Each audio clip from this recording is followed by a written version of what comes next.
Świat budzi się o poranku. W miastach, tak jak w naturze, ruch i aktywność ożywają wraz z pierwszymi promieniami słońca, ale niektórzy muszą stać wcześniej. Pokażę wam dzisiaj, jak chorwackie miasto Zadar budzi się do życia.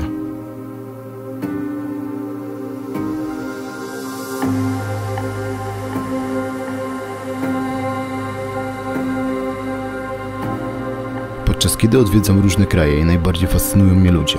Ich zwyczaje, zachowania, spojrzenia, to wszystko buduje klimat danego miejsca. Nie zabytki czy budynki, tylko ludzie, którzy są żywymi nośnikami tej historii.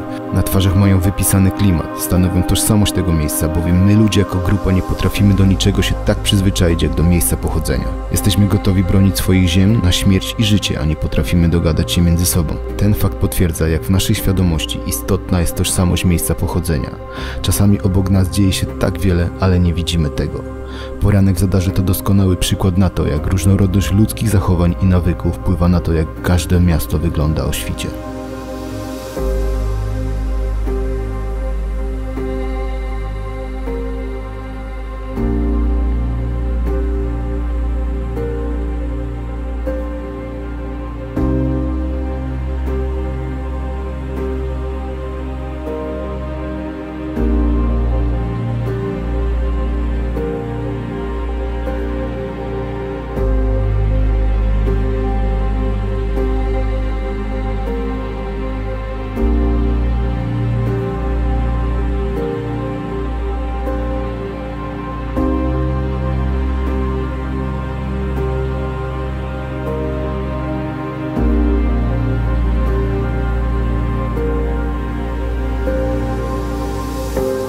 Ulice wykonane z piaskowca powoli się zapełniają.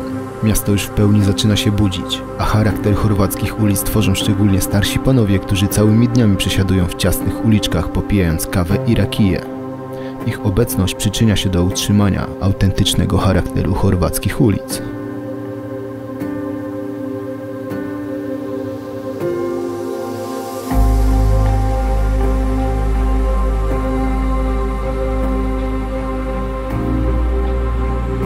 Stare miasto od reszty oddziela długa kładka. Kładka stanowi element łączący Stare Miasto z nowszą częścią.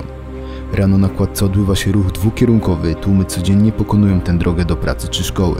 Słynna kładka w Zadarze stała się symbolem miasta. Można zauważyć, że rano kierunek ruchu w stronę Starego Miasta jest zdecydowanie liczniejszy, bowiem to w starszej części znajduje się serce miasta i setki Chorwatów znalazło tam zatrudnienie.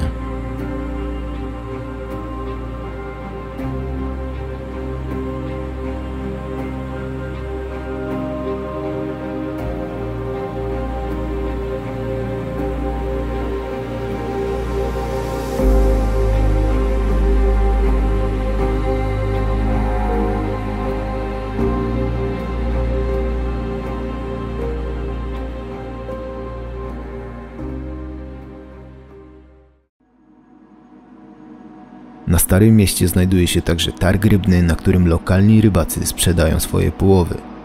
Wszystkie ryby sprzedawane na targu zostały złowione tego samego dnia. Chorwaccy rybacy często zaczynają swoje dni o świcie wczesnym rankiem. Muszą być gotowi na wyjście na morze przed wschodem słońca, aby skorzystać z najlepszych warunków połowowych. Ryby w kuchni chorwackiej to nie tylko dania, ale też opowieść o dziedzictwie i związku regionu z morzem, która nadaje temu krajobrazowi dodatkowego klimatu. Jednak Zadar, jak wiele innych miast w Europie, również posiada swoje blokowiska, które są charakterystycznym elementem miejskiej tkanki. W Zadarze znajdziemy dzielnice klasy średniej, które przypominają, w jakim świecie żyjemy. Mimo że blokowiska mogą się wydawać nieatrakcyjne dla niektórych osób, warto docenić ich wartość społeczną. Temperament Chorwatów bardzo przypomina mi charaktery, które spotkamy w słowiańskiej części Europy. Zadziorni, pewni siebie i lubiący wypić. Ale Stare Miasto posiada też piękniejszą część. Nieco wysunięta część, która leży przy samym Adriatyku, o poranku wydaje się nieco spokojniejsza. W godzinach pracy i okresie bez sezonu turystycznego w spokojniejszej części Zadaru mamy wrażenie, że czas się tutaj zatrzymał. Na każdym kroku można spotkać starszych panów leniwie grających w bóle.